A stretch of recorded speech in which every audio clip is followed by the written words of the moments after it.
The microphone died in my hand exactly 4 seconds after Dana leaned into hers and said, "Tonight isn't just 25 years of Walsh Steel Group. It's the day we stop pretending someone who never really worked here gets to stand on this stage." 600 people went quiet in that specific way a room goes quiet when it smells blood, forks stopping halfway to mouths, glasses hovering. My own father, Richard Walsh, sat in the front row next to Carol, his second wife, and he did not look at me. He looked at his shoes like they had suddenly become the most interesting object in the ballroom. I had spent 3 weeks writing that anniversary speech, the one about how our grandfather built this company from a single foundry in 1999, the one where I was supposed to hand him the Crystal Award for Lifetime Contribution.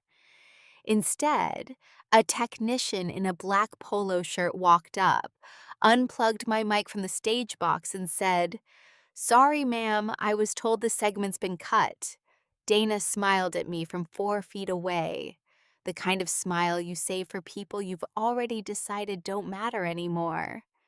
And she said, "Take a seat, Emma. Adults are talking now. Nobody had told me this would happen.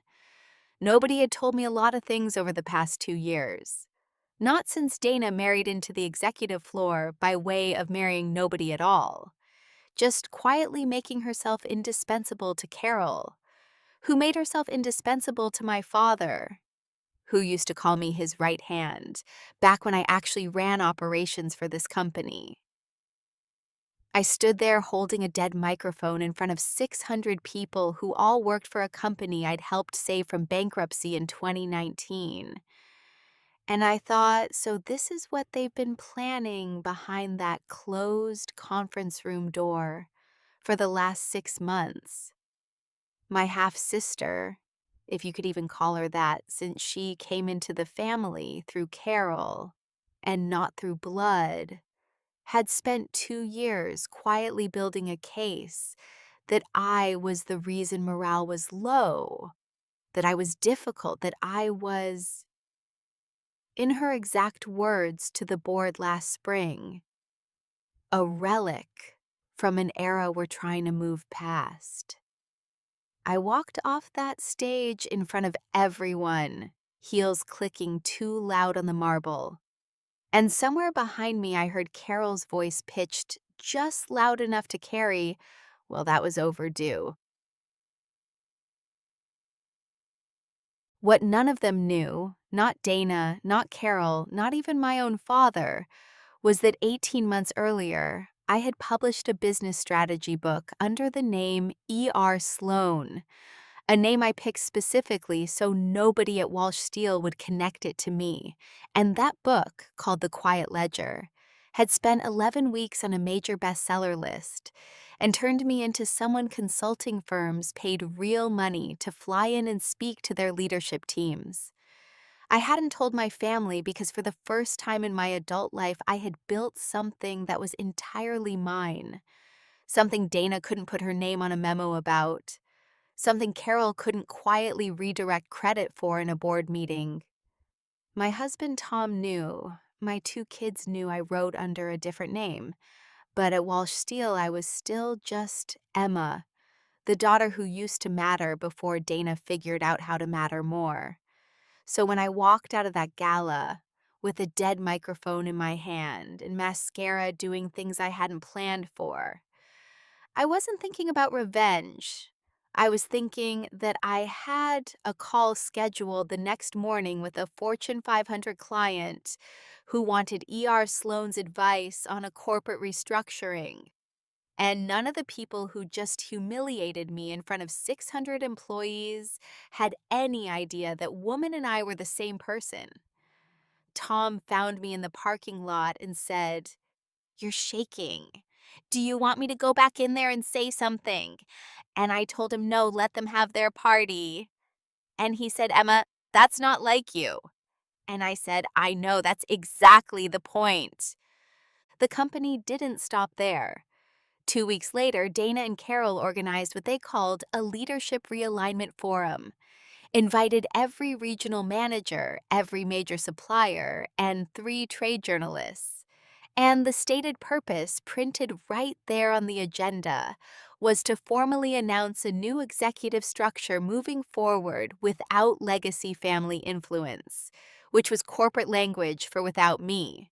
Dana stood at the podium in a navy suit that used to be mine before I gave it away, and she said, "Some of you have asked about Emma's role going forward, and I want to be transparent. Effective immediately, she'll be transitioning into an advisory capacity," which, as everyone in that room understood, meant no capacity at all. I sat in the third row because Tom insisted I show up. He said, "If you don't go, they'll say you ran," and he was right. So I sat there and watched my own family dismantle 20 years of my work in front of trade press, while a journalist named Priya Okonkwo from an industry publication I actually respected sat 2 seats down from me taking careful notes. Somewhere in the middle of Dana's speech about efficiency and modernization, Carol leaned over to my father and said something I wasn't meant to hear. Something about how much cleaner things would look once my name came off the founding documents entirely. And I realized this wasn't a business decision. This was a plan they'd been building since before that gala. Maybe since before Dana even married into this mess. My father finally looked at me from across the room, not with apology, just with the tired blankness of a man who decided years ago it was easier to let Carol run things than to ask why. I texted Tom under the table, "They're rewriting me out of the founding story," and he texted back, "Then it's time people knew the story you actually wrote." Here's where the day cracked open into something none of us expected. Because right in the middle of Dana's closing remarks about legacy and vision, a fire alarm test that had been scheduled weeks earlier for the building's east wing went off 2 floors up, and the entire forum had to pause for 11 minutes while facilities sorted it out.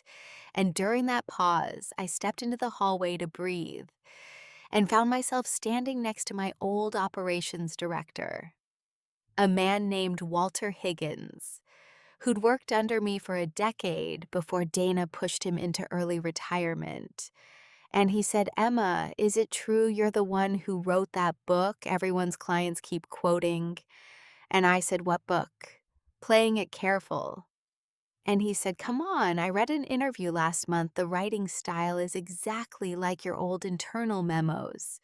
I'd know it anywhere." And I stood in that hallway with my heart doing something complicated, because Walter wasn't wrong. And I realized the secret I'd protected for 18 months had just found its first crack in a hallway during a fire alarm test nobody had planned for. I didn't confirm it, not yet. I just said, "That's an interesting theory, Walter," and went back inside when the all clear sounded. But something had shifted. A small stone had come loose somewhere up the hill, and I didn't know yet how fast the rest would follow.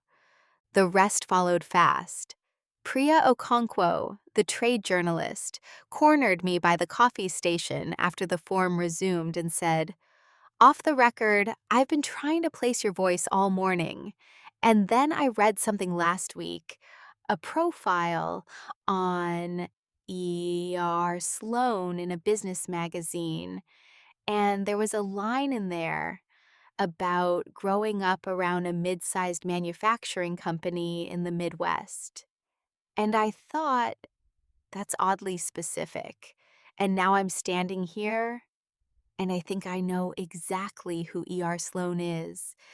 And I said nothing, which in journalism apparently counts as confirmation, because 40 minutes later, right as Dana was wrapping up her closing remarks about the company's bold new direction, Priya raised her hand and asked, quite simply, Is it true that Emma Walsh is the author of The Quiet Ledger?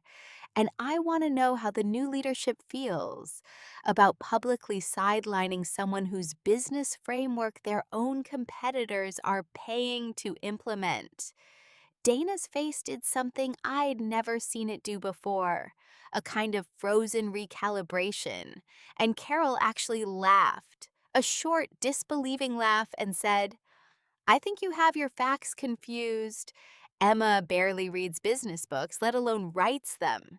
And that was the exact wrong thing to say in front of a journalist holding a folder full of receipts. Because Priya said, actually, I called the publisher this morning and they confirmed the identity. They said Mrs. Walsh requested confidentiality specifically because of a family business situation. Is there something about that situation you'd like to comment on? Dana looked at me, really looked at me, for the first time in years, and said, Is this true? And I said, Yes. And the room, which had been politely bored through an hour of corporate language, suddenly leaned forward like one organism. That's when I stood up, and I want to be clear. I hadn't planned to do this, but I had my laptop bag with me because Tom always tells me never go into these meetings without your files. And I said, since we're being transparent today, I have some emails I'd like to read into the record. And Carol said, Emma, don't embarrass yourself. And I said, I'm not the one who's about to be embarrassed. And I opened the first printout and said, this is an email from Dana to Carol dated 14 months ago. Subject line, moving Emma out quietly. And I read it. And in it, Dana had written, we need to build the paper trail slowly so it looks like performance issues and not a family power grab.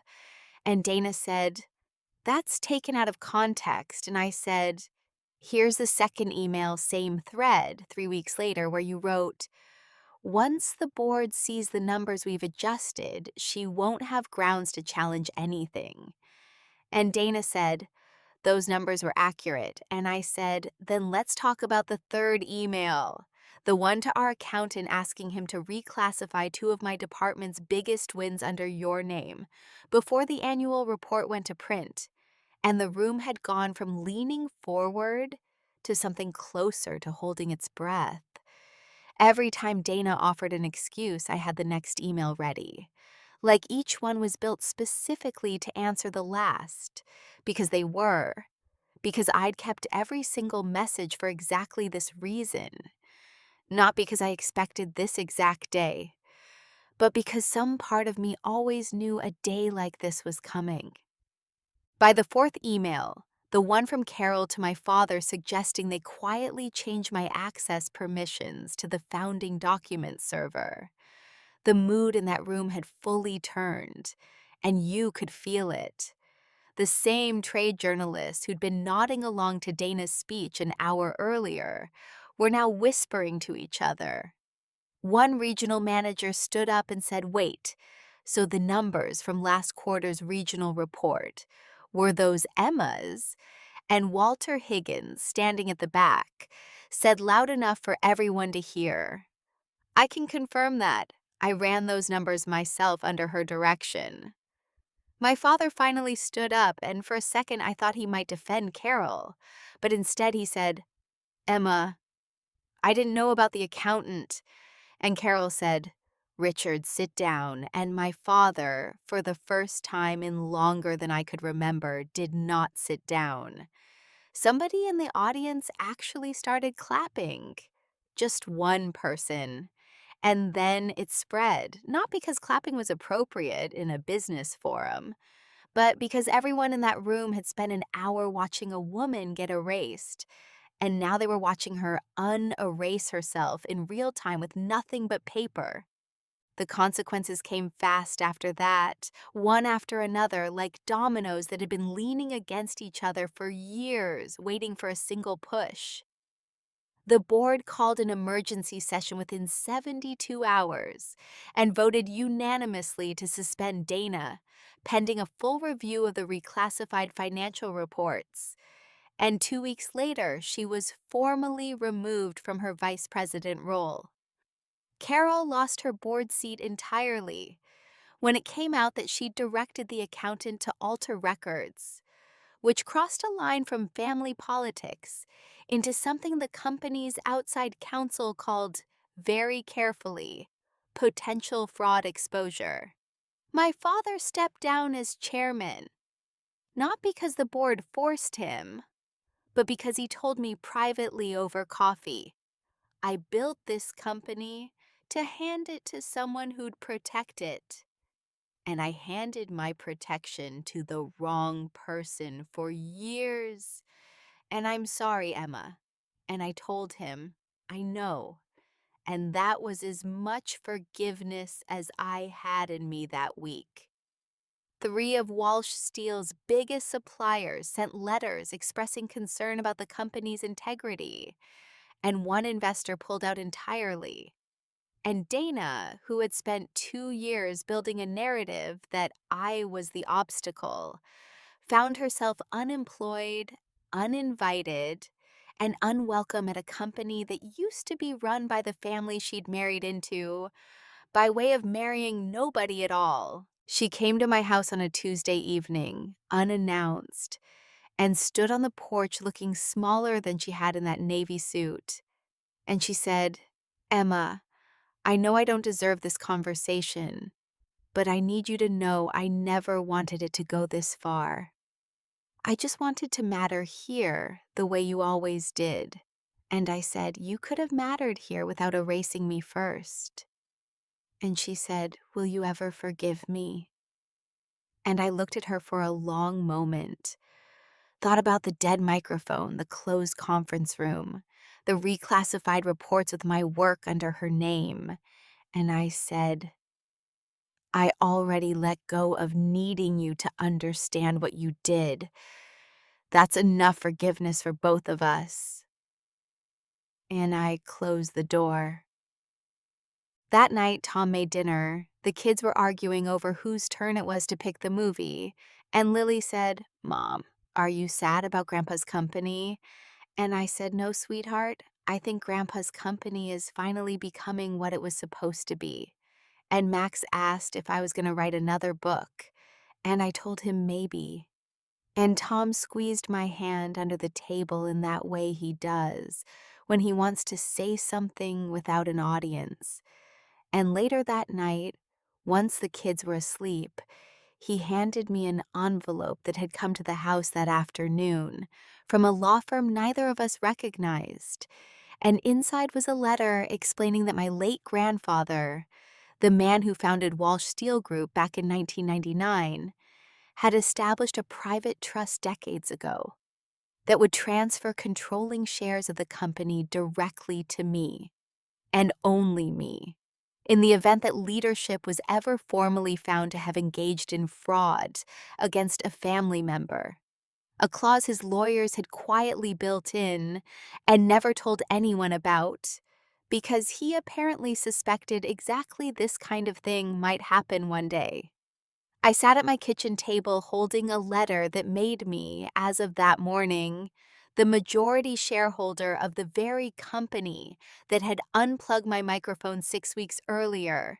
And I thought about how some fights end with you standing on solid ground you built yourself, and some end with the ground you were always standing on finally being handed back to you. And I got both on the same year. So here's what I keep coming back to whenever someone asks me why I never fought louder in that ballroom the night they cut my mic. Maybe you've had a moment like that too. A room full of people watching someone try to erase you. And maybe you've had to decide whether to shout or to simply keep the receipts and wait. I'd love to know what you would have done in my seat, so tell me in the comments. And if this story hit home for you, hit like and subscribe because there are a lot more stories exactly like this one coming. And trust me, some of them get even wilder than this.